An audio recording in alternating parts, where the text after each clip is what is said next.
خصوصی فاروق Ahmad higher secondary school حیدری چوک سٹلائٹ town میں ایک پروقار تقریب منعقد ہوئی، جس میں وفاقی وزیر برائے ریلوے حنیف عباسی نے بطور مہمان خصوصی شرکت کی۔ اپنی کتاب میں انہوں نے کہا کہ شہر مشرق علامہ محمد اقبال کے افکار دراصل قرآن مجید کی حقیقی ترجمانی ہے۔ ان کا کہنا تھا کہ اگر کوئی قرآن کے پیغام کو فکری اور نثری انداز میں سمجھنا چاہتا ہے تو صرف فکر اقبال کا مطالعہ کرنا چاہیے۔ وفاقی وزیر نے کہا کہ دنیا بھر میں اقبال کے فلسفے کو قدر کی نگاہ سے دیکھا جاتا ہے، تاہم بدقسمتی سے پاکستان میں اسے وہ مقام نہیں مل سکا جس کا وہ مستحق ہے۔ انہوں نے اس بات پر زور دیا کہ قوم کو اپنی زندگیوں کو قرآن اور فکر اقبال کی روشنی میں ڈھالنا چاہیے اور ناموس رسالت کے تحفظ کو اپنی اولین ذمہ داری سمجھنا چاہیے۔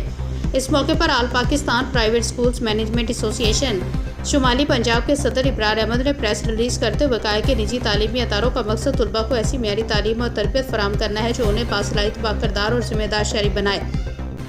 انہوں نے بتایا کہ ایبلم higher education secondary school satellite town میں ایم پیسر اور روح فورم کے اشتراک سے قائم دفتر کا مقصد طلباء کی تعلیم و تربیت کو قرآن و حدیث اور فکر اقبال کی روشنی میں فروغ دینا ہے، تاکہ نئی نسل تعلیمی میدان میں نمایاں کامیابی حاصل کرنے کے ساتھ ساتھ ملک و قوم کی تعمیر و ترقی میں بھی مثبت کردار ادا کر سکے۔